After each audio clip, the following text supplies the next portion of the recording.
कधीच नाही चुकणार तुमचे फेवरेट टीव्ही शोज झी5 सोबत, तेही एकदम फ्री।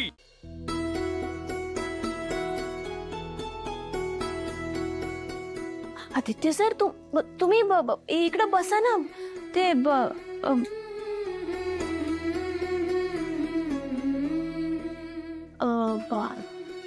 आदित्य सर तुम्ही इकडं म्हणजे काही काम होतं का? बा बाहेर गेलाय म्हणजे बाकडं काही काम होतं का? नाही, तुझ्याकडे होतं। माझ्याकडं काय? अरे यार, आय एम सॉरी। आणि आदित्य सर तुम्ही कशा पायी सारी म्हणताय? कशाला म्हणजे बघा, अशी जे काही झालं ते खरंच खूप चुकीचं होतं Paru. I am really sorry. Sir मला माहित आहे दामिनी मॅडमचा स्वभाव, मला वाईट नाही वाटलं। दामिनी काकू बद्दल तुला सगळं माहिती आहे याचा अर्थ असा होत नाही की दामिनी काकू बरोबर आहे। तुला अजिबात कशाचंच वाईट वाटत नाही का ग? प्रत्येकाबद्दल इतका पॉझिटिव्ह विचार कसा काय करू शकतेस तू? काय काय बोलत होती यार ती दामिनी काकू, मला इतका राग आला होता ना तेव्हा। आदित्य सर काय एक विचारू? त्या बोलल्या तर तुम्हाला का त्रास झाला?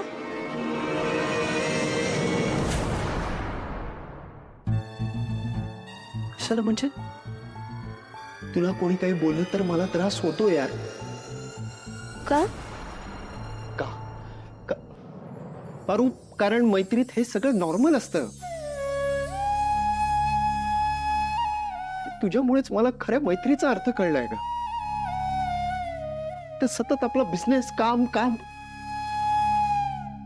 आदित्य सर आणि तुमच्यामुळं कळलंय मला खरं प्रेम काय असतं। एक सेकंड, आई आई आदित्य लवकर घरी ये। ओके ओके, आलोच। आई बोलते। पारू, तुला ती काचेची बांगडी खरंच लागली नाही ना?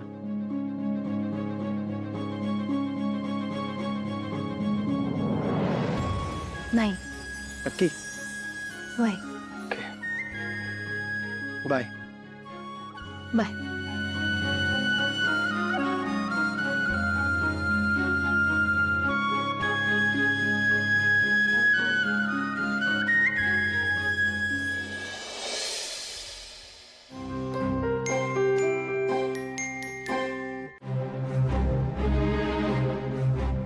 पारू बघा, एवढे शांतपणे कशी काय काम करू शकतेस तू? हळूहळू काय? की घरात काय चाललंय हे तुला माहीतच नाहीये? सावित्री एक मिनिट, काय झालंय तुम्हाला? म्हणजे एवढं कशा पायी चिडलात? पारू बाळा, अगं सकाळी आलेली ती मुलगी अहिल्या मॅडमनी तिला पसंत केलंय आदित्य बाबांसाठी, आणि आदित्य बाबा अहिल्या मॅडमच्या शब्दाबाहेर कधीच जाणार नाही। कळतंय का तुला? मग सावित्री त्या चांगल्या वाटल्या मला। काय काय देवी आईंनी त्यांची पसंती केली आहे म्हणल्यावर कोणीच काय बी नाही बोलू शकत, आणि बोलायचं बी नाही। तुझं काय होईल बाळा?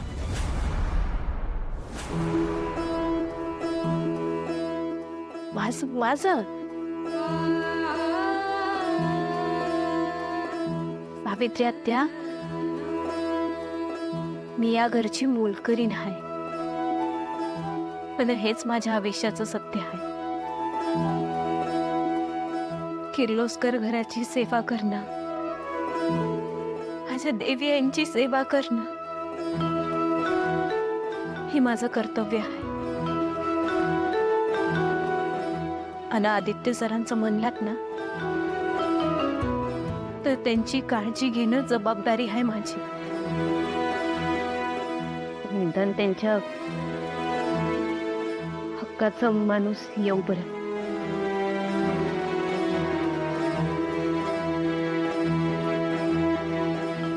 मग या मंगळसूत्राचं काय? कारण याच्यावर आणि आदित्य बाबांवर मालकी हक्क सांगणारी दुसरी व्यक्ती या घरात येणार आहे. तेव्हा काय करणार आहेस? काढून टाकणार आहेस हे मंगळसूत्र? अजिबात नाही.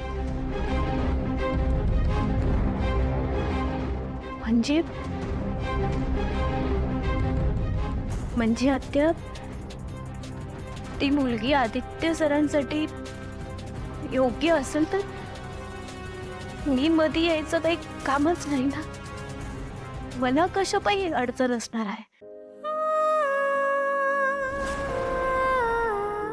आत्या, हे मंगळसूत्र माझं जग आहे.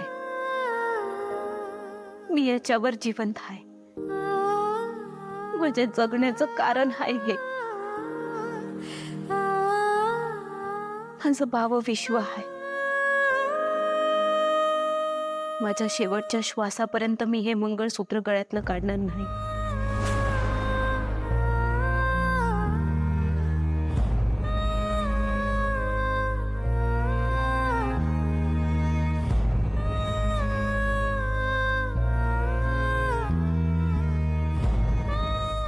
त्या आदित्य सरांच्या खोलीत पाणी ठेवायचं आहे.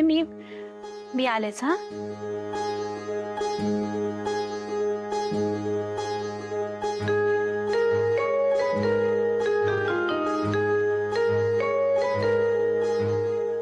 देवा, काय खेळ म्हणलायस रे माझ्या पुरी बरोबर. थांबव. कधी भेटणार आहेस यार तुम्हाला? नो वॉट, मला सतत असं वाटतं की तू माझ्या आजूबाजूला आहेस कुठे. आणि यार, तू खरंच माझ्या इतक्या जवळ आहेस का? म्हणजे तू आहेस मग. प्रीतम, तू इकडे दे, इकडे दे. थांब ना रे. प्रीतम. थांब तू जरा. तुला माहितीये का, मी जेव्हा पहिल्यांदा प्रिया मॅडमच्या प्रेमात पडलो ना, सेम सेम अवस्था झाली होती माझी. तुला मी 1000 वेळा सांगितलंय, नॉक करून रूम मध्ये येत जा. तुला काही कळत, तुला मॅनेज नाही येत का रे? ए, मी पण 1000 वेळा नॉक केलं होतं, तू नाही उघडलास दरवाजा. हं? मला वाटलं की तू मीटिंग मध्ये असशील, बिझी असशील. पण आय वॉज राईट. माझा दादा बिझी होता. बरोबर. स्टॉप इट यार. मी असंच अगदी जनरल बोलत होतो. हो, अरे पण तिथे आई तुझ्यासाठी एवढ्या सुंदर आणि क्वालिफाईड मुली बघते. कुठे तुझ्या फोटो मध्ये अडकलाय रे? काय अडकलायस? झी 5 ॲप डाउनलोड करा आणि पहा सर्व एपिसोड्स एकदम फ्री.